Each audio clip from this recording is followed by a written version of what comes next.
امام بخاری نے یہ کتاب لکھی اور لکھنے کے بعد ایک خاص کمال یہ ہے کہ انہی کے زمانے میں 90,000 شاگردوں نے اس کتاب کو نقل کیا، یعنی 90,000 شاگرد ہیں۔ 62 سال کی عمر ہوتی ہے امام بخاری کی، تو 62 سال کی عمر کے اندر انہوں نے شروع کا طالب علمی کا زمانہ ہے، پھر درس و تدریس کا زمانہ ہے، پھر 16 سال لکھنے میں لگے ہیں، پھر اخیر کا زمانہ پورا درس و تدریس میں گزرا ہے، تو 90,000 ان کے شاگرد ہوئے جنہوں نے بخاری کو نقل کیا۔ تو پوری دنیا میں لاکھوں ہوں جو یہ اللہ تبارک و تعالی نے برکت عطا فرمائی ان کے کام میں اور ان کے عمل میں اور ان کی اس کتاب کو۔ یہ مقام ہے امام بخاری کا، یہ اہتمام انہوں نے اس کے لکھنے میں کیا ہے، اس لیے اللہ تبارک و تعالی نے اس کو یہ مقبولیت عطا فرمائی۔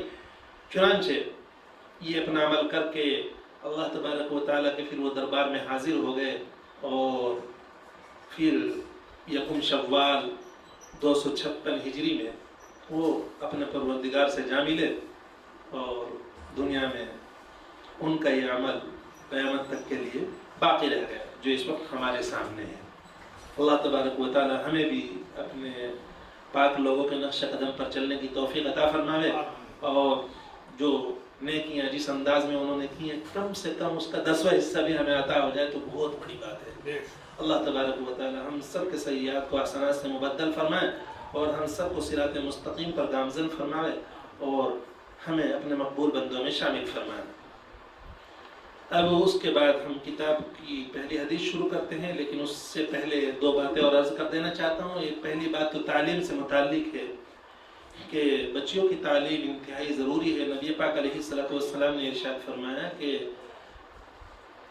ہر مسلمان جو بھی مرد عورت ہے اس پر علم کا سیکھنا، تعلیم کا حاصل کرنا ضروری ہے۔ طلب العلم فریضۃ علی کل مسلم و مسلمہ۔ اور پھر زمانے نے بھی بتلا دیا کہ زمانہ نام ہے میرا، تو میں سب کو دکھا دوں گا کہ جو تعلیم سے بھاگیں گے نام ان کا مٹا دوں گا۔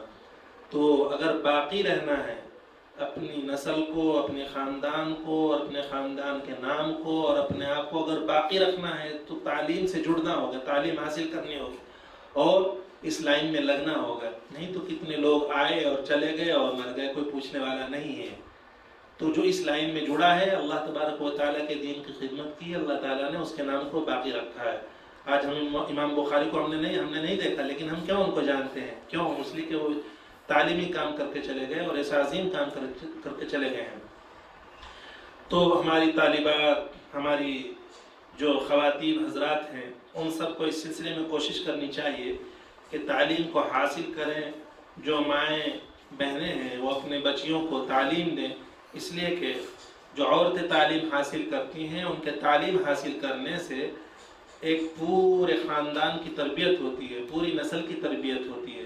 مرد اگر تعلیم حاصل کرتا ہے تو اس کی خود اصلاح ہوتی ہے، لیکن عورت اگر تعلیم حاصل کرتی ہے تو اس کی گود میں پلنے والے تمام بچے تربیت یافتہ ہوتے ہیں، اور ان کی اچھی اصلاح ہوتی ہے، اور وہ اچھے اخلاق سے متصف ہوتے ہیں، اور اس کے اندر وہ چیزیں ہوتی ہیں جو ان پڑھ خاتون کی بچوں کے اندر نہیں ہوتے ہیں۔ تو اس لیے اس کا اہتمام کرنا چاہیے اور کوشش کی جائے کہ زیادہ سے زیادہ بچیوں کو تعلیم کی طرف متوجہ کیا جائے اور ان کو دین اسلام کی تعلیم دی جائے، تو اس سے یہ فائدہ ہوگا۔ اس لیے کہ سب سے پہلی درسگاہ بچے کی وہ ماں کی گود ہے۔ اگر یہ اچھی ہوگی، یہ درسگاہ اچھی ہوگی، تو اس میں پلنے والا بچہ، اس میں جو ہے کھیلنے والا بچہ، اس میں رہنے والا بچہ وہ مربع ہوگا، مزکہ ہوگا، تربیت یافتہ ہوگا۔ اور اگر یہ گود تعلیم یافتہ نہیں ہوگی تو اس میں پلنے والا بچہ اچھا نہیں ہوگا، اس کی تربیت نہیں ہوگی، اس کے اندر وہ اخلاق نہیں ہوں گے، اس کا کردار ویسا نہیں ہوگا۔ تو یہ ضروری ہے۔ ایک تو بات یہ ہے۔ دوسری بات پھر یہ عرض کرنی ہے کہ دین اسلام کے اندر کوئی بھی چیز جو بیان کی جاتی ہے اس کی اگر سند نہ بیان کی جاوے تو وہ غیر اہم ہوتی ہے۔ امام مسلم رحمۃ اللہ علیہ نے مقدمہ مسلم میں لکھا ہے کہ الاسناد من الدین، سند جو ہے وہ دین کا ایک حصہ ہے۔ اور حضرت عبداللہ بن مبارک کا امام مسلم نے ایک قول نقل کیا ہے کہ الاسناد بیننا و بین القوم القوائم، بیننا و بین القوم القوائم یعنی الاسناد، تو اس سند کی اہمیت کو بیان کر رہے ہیں کہ ہمارے اور لوگوں کے درمیان میں سند ہی ایسا ذریعہ ہے جس سے ہمیں پتہ چلتا ہے کہ یہ بات ہم کو کس کے ذریعے سے پہنچی، یہ روایت کس کے ذریعے سے پہنچی، یہ بات جس کے ذریعے سے پہنچی وہ سچا تھا یا جھوٹا تھا، اس کے اخلاق اچھے تھے یا برے تھے، وہ جھوٹ بولتا تھا یا سچ بولتا تھا، اس کا کردار کیسا تھا، وہ معاشرے میں کس طریقے سے رہتا تھا. تو یہ بات پتہ چلتی ہے سند سے. تو سند اگر ہمارے پاس ہوگی تو ہمیں معلوم ہو جائے گا کہ دین کی بات جس کے ذریعے سے ہم تک پہنچی ہے وہ کس اخلاق کا اور کس کردار کا حامل انسان تھا. تو اس لیے سند کی اہمیت بیان کی جاتی ہے اور اس پر علماء محدثین نے بہت کام کیا ہے اور اس کا اہتمام بھی کیا گیا ہے. علامہ ابن حجر عسقلانی رحمۃ اللہ علیہ نے اب سے 600-700 سال پہلے نخبۃ الفکر کے اندر یہ بات لکھی ہے اپنے زمانے کی کہ وقد عظمت رغبت المتاخرین، کہ ہم اپنے زمانے کی بات کر رہے ہیں کہ متاخرین علماء کی توجہ، رغبت، ان کا شوق، ان کا ذوق اس قدر بڑھ گیا ہے کہ دور دور تک اس کے سلسلے میں سفر کرتے ہیں. قرن اول کے اندر تو ہمارے علماء مشائخ کی مثالیں ہیں کہ ہزار کلومیٹر تک انہوں نے ایک ایک روایت کو، ایک ایک حدیث کو حاصل کرنے کے لیے سفر کیا ہے، اور بعض نے تو صرف سند کو قوی کرنے کے لیے دور دور تک سفر کیا ہے. تو اس لیے آپ حضرات کو یہ بتلانا چاہتا ہوں کہ سند کی بہت اہمیت ہے. تو اس لیے سب سے پہلے میں آپ حضرات کو اس سلسلے میں حدیث مسلسل بالاولیہ پڑھ کر سناتا ہوں اور اس کی اجازت بھی دیتا ہوں. حضرت عبداللہ ابن عمرو بن العاص رضی اللہ تعالیٰ عنہ سے نقل ہے کہ عن عبداللہ ابن عمرو بن العاص رضی اللہ تعالیٰ عنہ انه قال رسول اللہ صلی اللہ علیہ وسلم الراحمون يرحمهم الرحمن تبارك وتعالى ارحموا من في الارض يرحمكم من في السماء او كما قال عليه الصلاة والسلام. کہ یہ حدیث مسلسل بالاولیہ ہے اور شیک لیں.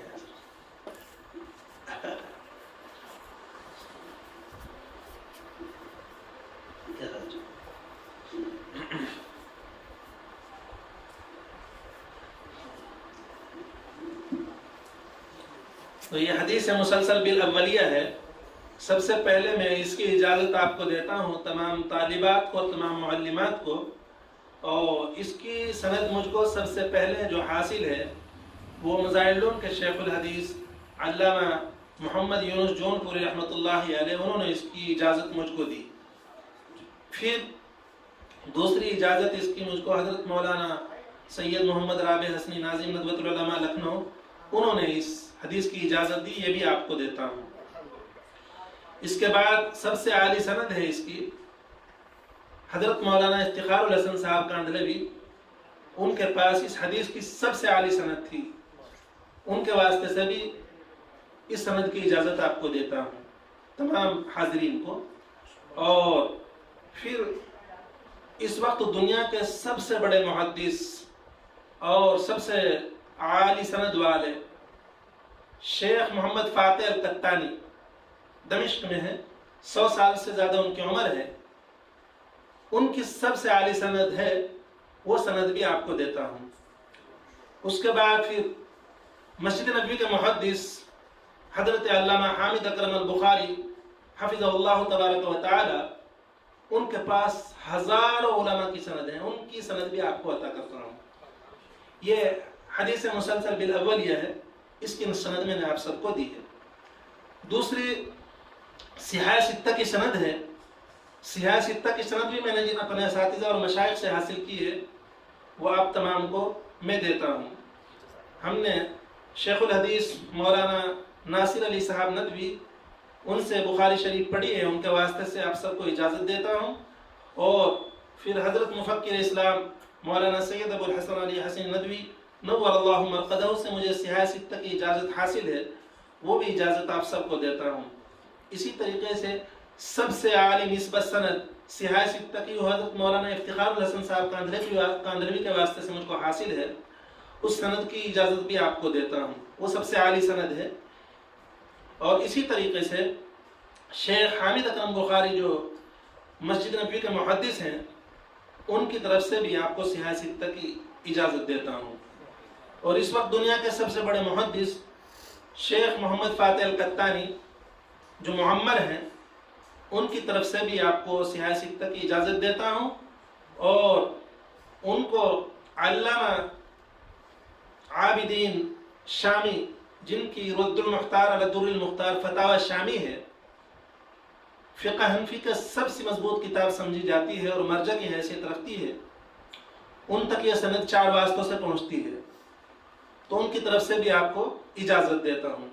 اللہ تبارک و تعالی ہماری اس اجازت کو اور اس سند کو قبول فرمائے اور ہم سب سے حدیث کی اور اپنے دین کی خدمت لے لے۔ اس کے بعد ہم کتاب شروع کرتے ہیں۔ یہ کتاب امام بخاری رحمۃ اللہ علیہ نے شروع کی ہے بسم اللہ لکھنے کے بعد۔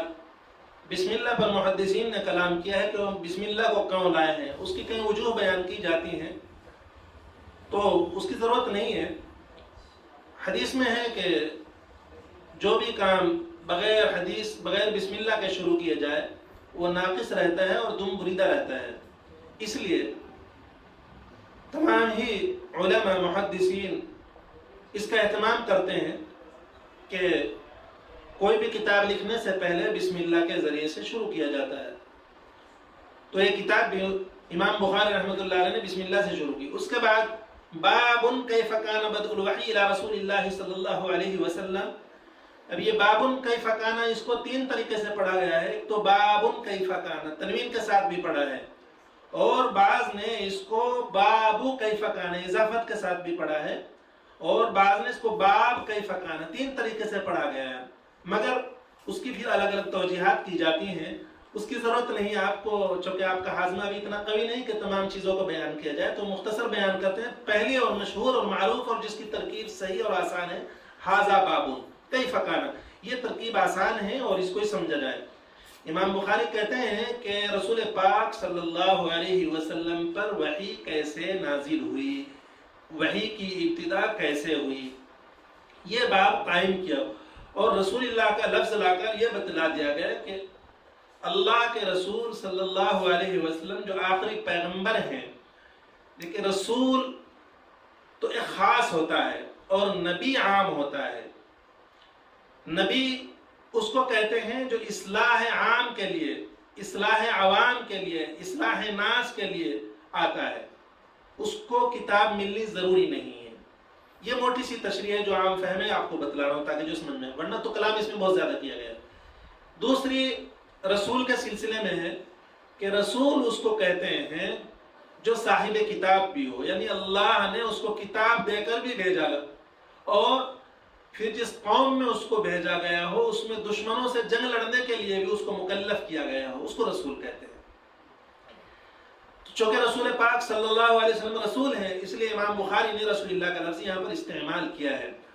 اور پھر آگے وقول اللہ عز وجل، اللہ تبارک و تعالیٰ کا ارشاد نقل کیا ہے کہ انا اوحینا الیک کما اوحینا الی نوح والنبیین من بعدہ، کہ اے محمد صلی اللہ علیہ وسلم ہم نے آپ کی طرف وحی کی جیسا کہ وحی کی تھی ہم نے حضرت نوح کی طرف، والنبیین من بعدہ، اور حضرت نوح کے بعد جتنے پیغمبر آئے ان کی طرف۔ اس کے اندر کئی باتوں کی طرف اشارہ کیا گیا ہے۔ ایک بات تو یہ بتلا رہے ہیں، اللہ تبارک و تعالی حضور پاک صلی اللہ علیہ وسلم کو بتلانا چاہتے ہیں کہ دیکھیں یہ وحی کا ایک عظیم کام ہے، صرف آپ ہی کی طرف نہیں بھیجا جا رہا ہے، بلکہ آپ سے جتنے پہلے پیغمبر آئے ہیں ان کو بھی وحی بھیجی گئی ہے، اور وحی کے بعد پھر لوگ مخالفت کرتے ہیں، لوگ تکلیف پہنچاتے ہیں، لہٰذا آپ کو بھی تکلیف پہنچے گی تو برداشت کرنا، یہ اشارہ اس طرف ہے۔ اور دوسری بات یہ بھی ہے کہ یہ عظیم کام جیسے عظیم پیغمبروں کو، اور اس آیت کے اندر شروع میں جو رکوع ہے اور آخر میں تقریباً 11 پیغمبروں کا تذکرہ ہے، تو ان تمام کو بتلایا گیا ہے کہ ان کو بھی وحی بھیجی گئی ہے، وہی چیز آپ کے پاس بھی بھیجی جا رہی ہے۔ اور امام بخاری چونکہ اس میں باب انہوں نے وحی کا قائم کیا ہے تو اس کی مناسبت سے یہ قول نقل فرما رہے ہیں۔ وحی کہتے ہیں، وحی کی لغت میں اور لغت کے علاوہ بہت سی تشریح علماء نے کی ہیں، لیکن موٹی سی بات سمجھانے کے لیے جو آپ کے خاص فائدے کے لیے وہ یہ ہے کہ وحی اس کو کہتے ہیں کہ اللہ تبارک و تعالی اپنے فرشتے کے ذریعے سے کسی پیغمبر پر کوئی پیغام پہنچائے، وحی ہے۔ یوں لغتاً اس کی اور بھی بہت ساری تشریحات ہیں، اور اصطلاحاً اس کے علاوہ بھی اور تشریحات کی ہیں، لیکن جو آپ سے متعلق ہیں، جو آپ کی سمجھ میں آ جائے گی جلدی سے، وہ یہ ہے کہ نبی کوئی بھی پیغمبر کے پاس اللہ اپنے فرشتے کے ذریعے سے کوئی پیغام پہنچائے، بس یہ وحی ہے۔ تو اسی کی طرف اشارہ کر کے کہا جا رہا ہے کہ اے محمد صلی اللہ علیہ وسلم، آپ کی طرف جو ہے یہ وحی بھیجی گئی ہے اسی طریقے سے جیسا کہ ہم نے آپ سے پہلے دوسرے پیغمبروں کی طرف بھیجی گئی ہے۔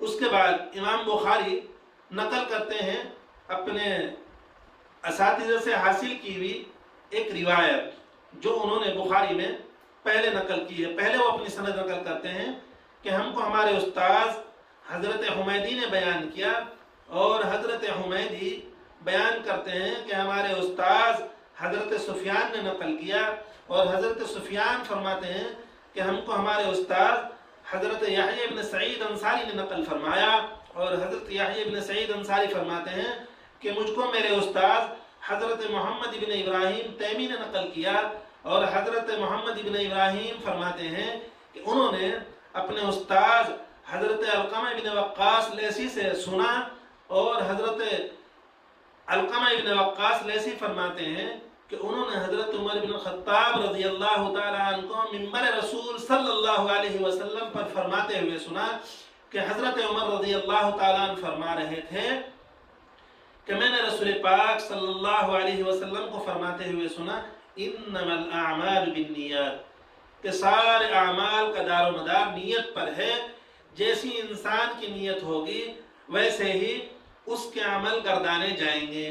اگر رضا الہی مقصود ہے تو رضا الہی حاصل ہو جائے گی، اگر دنیاوی کوئی مسئلہ ہے اس کو حاصل کرنا چاہتا ہے تو وہ حاصل ہو جائے گا۔ اسی لیے فرماتے ہیں وَإِنَّمَا لِإِمْرِئٍ مَّا نَوَىٰ، کہ ہر انسان کو وہی ملتا ہے جس کی وہ نیت کرتا ہے۔ فَمَنْ كَانَتْ هِجْرَتُهُ إِلَىٰ دُنْيَا يُصِيبُهَا، اگر کوئی شخص ہجرت کرتا ہے، وطن چھوڑتا ہے دنیا کو حاصل کرنے کے لیے، تو وہ دنیا کو حاصل کر لے گا، اور اگر کسی عورت سے نکاح کرنے کی غرض سے وہ ہجرت کرتا ہے تو اس کی ہجرت اسی سلسلے میں گردانی جائے گی جس کے لیے اس نے ہجرت کی ہے۔ یہ فرمان دراصل یہ فرمان نبی پاک علیہ السلام کا اس سلسلے میں ہوا کہ ایک صاحب مکہ مکرمہ سے مدینہ منورہ منتقل ہوئے، ان کو کسی عورت سے تعلق تھا، تو اس عورت نے کہا کہ میں تو مدینہ ہجرت کر رہی ہوں، اگر تم مدینہ ہجرت کرتا ہو میں تم سے شادی کر لوں گی۔ چنانچہ وہ صحابی مدینہ منورہ ہجرت کر گئے۔ وہاں نبی پاک علیہ السلام کو اس کی خبر ہوئی کہ فلاں صاحب عورت سے شادی کرنے کے سلسلے میں ہجرت کر کے آئے ہیں، تو حضور پاک صلی اللہ علیہ وسلم منبر پر تشریف لائے اور یہ روایت بیان کی کہ دیکھو، جس نے ہجرت اللہ کی رضا کے لیے، اللہ کی رضا کو مقصود گردانتے ہوئے اللہ کے لیے ہجرت کی ہے تو وہ تو اللہ کے لیے گردانی جائے گی، اگر کسی نے عورت کو حاصل کرنے کے لیے ہجرت کی ہے تو وہ اسی کے لیے شمار کی جائے گی۔ چنانچہ اس روایت کو اس صحابی کا نام قیس تھا، اسی کی مناسبت سے اس کو حدیث قیس بھی کہا جاتا ہے۔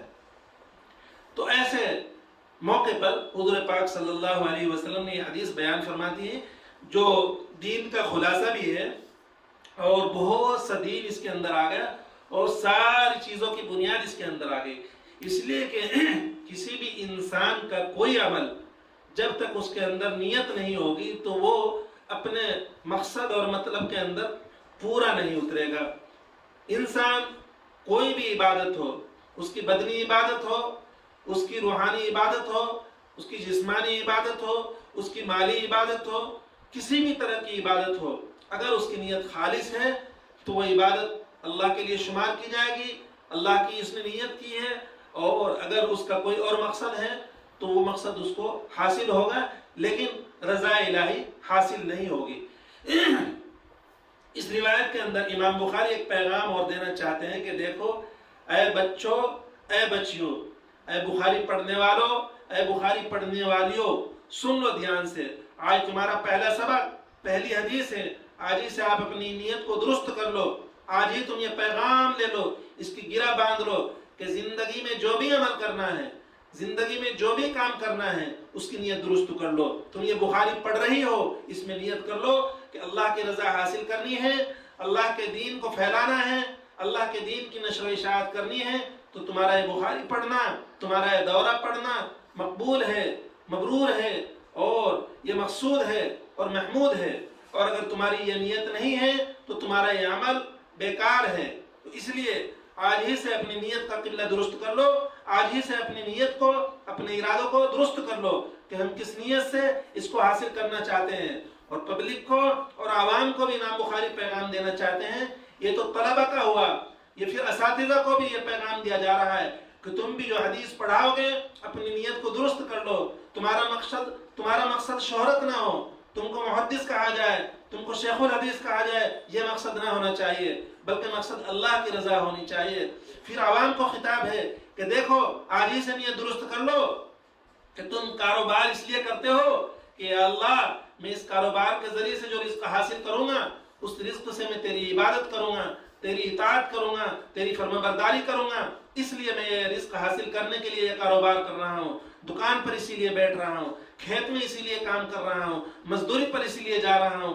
غرض یہ کہ کوئی بھی کام کر رہا ہوں اس میں نیت کر لے کہ یا اللہ میں یہ کام اس لیے کر رہا ہوں کہ اس کے ذریعے سے جو آمد ہوگی اس کے ذریعے سے میرے بچے، میری بیوی اور میں خود اس سے روزی حاصل کروں گا، اور روزی حاصل کر کے جو میرے اندر طاقت آئے گی، جو میرے اندر قوت آئے گی، اس سے میں تیری عبادت کروں گا، تیری اطاعت کروں گا، تیری فرما برداری کروں گا. بس یہ دین بن جائے گا. تو اس لیے امام بخاری آج پہلے ہی دن سب کو پیغام دینا چاہتے ہیں کہ دیکھو سننے والوں اور حدیث پڑھنے والیوں، حدیث پڑھنے والوں، حدیث پڑھانے والوں اور دوسرے مسلمانوں، سن لو، آج سے اپنی نیت کا قبلہ درست کر لو اور اپنے مقصد کو سمجھ لو اور اللہ کی رضا کو مقصود کر لو. انشاءاللہ دنیا میں بھی کامیابی ہوگی اور آخرت میں بھی کامیابی ہوگی. اللہ تبارک و تعالی ہم کو اپنی نیتوں کو درست کرنے کی توفیق عطا فرماوے اور ہم کو صحیح مقصد کو پہچاننے کی اور صحیح مقصد کو حاصل کرنے کی اور صحیح مقصد کے لیے اپنی زندگی کو کھپانے کی، اپنے علم و عمل کو استعمال کرنے کی اور اپنی زندگی کے اوقات کو صرف کرنے کی توفیق عطا فرماوے، اور دین کی نشر و اشاعت میں اپنے آپ کو لگانے کی اور اپنے آپ کو صرف کرنے کی اللہ تبارک و تعالی توفیق اور ہمت عطا فرمائے اور ہمارے اس عمل کو قبول فرماوے. وآخر دعوانا الحمدللہ رب العالمین.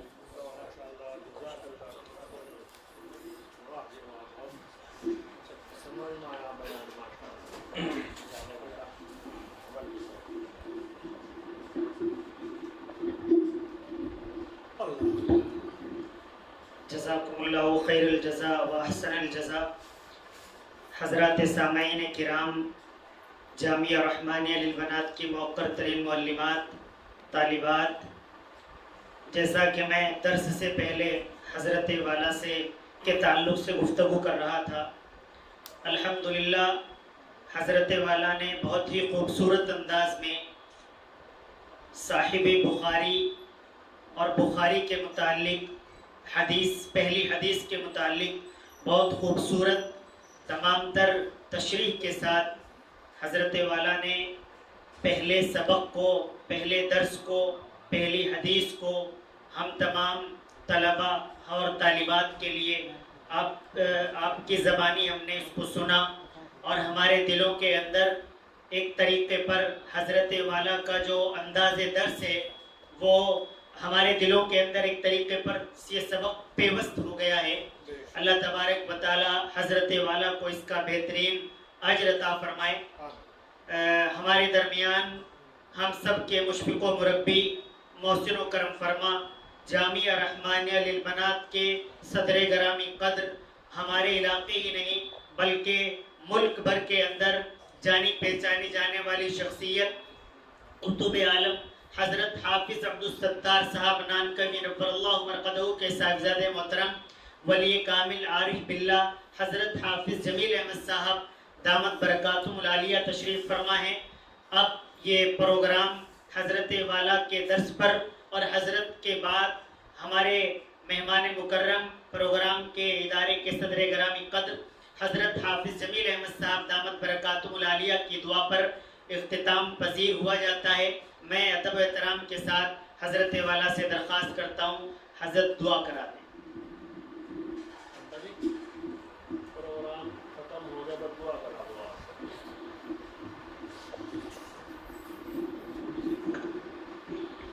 السلام علیکم ورحمۃ اللہ وبرکاتہ. نحمدہ صلی اللہ رسول کریم. دوستوں بزرگوں سارے بچوں کو نام یاد رکھتا ہوں. انتظام تک پورے سال حفاظت ہونا ترقیات نہ جہاں جہاں بھی دینا کام ہوا اللہ صلی اللہ کے ساتھ قبولیت رکھتا ہوں. جو دار اسلامہ خانقاہ درگاہ مسجد میں سب مذہبی مدد کرنا. اے اللہ جو ان کی مدد کر رہے قبول ہوا اس کا نعم البدل یہاں بھی یافتہ ہوا. جو تیرا دین تیرے سکھائے سب کو عمل کی توفیق عطا ہوا.